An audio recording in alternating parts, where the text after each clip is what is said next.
Okay, we're here with Scott Smith, Sig Optics. Scott, tell me a little bit about this rangefinder you got here. Yeah, so the KILO2200 is kind of the relaunch of the product we brought out a year ago, which was the KILO2000. Had a number of innovations in it. It's a fixed 7-power 7x25 monocular laser rangefinder. Made a couple of new improvements on this version. We upgraded the laser so it has a tighter collimated beam. The divergence on this rangefinder is 1.3 milliradians. We also heard our customers that wanted a smaller aiming circle on the projected segmented OLED display, so we reduced the size of the diameter of the aiming circle. We also added a mill-style reticle that's in 5 mil increments, which you can turn on or off. And we also added the line of sight and angle you can see simultaneously. So the 2200 has all the same features in terms of a scan rate of 4 times a second. It'll range reflective targets out to 3,400 yards.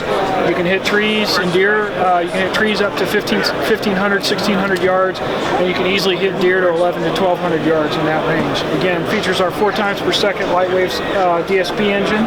Diopter adjustment here, and again, the new mill-style reticle. It also supports angle modified range. So most people will use the product set to angle modified range, and that's basically the equivalent horizontal range to the distance or the range an arrow or a bullet will see in terms of the relationship to the horizontal distance between the user and the target.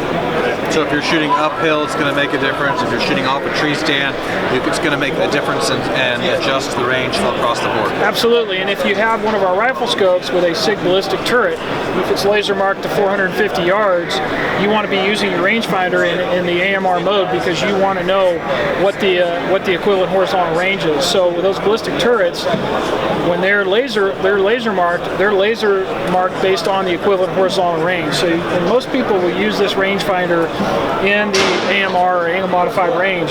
For the guys that have their own ballistic calculator, they're going to want to use the line of sight range plus the angle of incline and decline. So you have a choice of switching between line of sight and AMR, yards or meters, and you can turn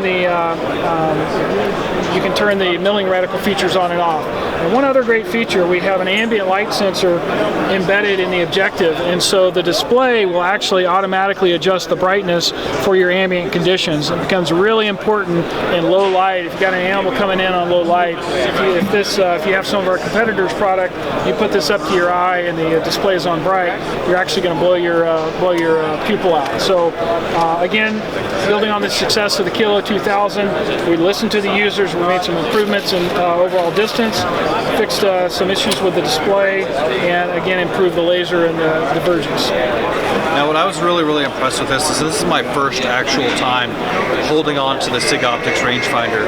The two things I was really impressed with was being able to hold that scan and being able to see it flash between 44 or 45 yards, 46 yards, 4 times per second. That blew me away because I can actually hold on a deer that's running and I can watch that deer and I can watch the exact distance it is. And then I can always range out in front of it really quickly. The speed in which it was able to pick up and tell me the exact range just blew me away. The second thing is that low light, so that if you're in a low light condition, you can actually take your hand up and see that it goes from bright to light, real light, so that when you're in that last 15 minutes of shooting light, you pull this up to your eye, you're not blinding yourself. Some of those rangefinders have that really bright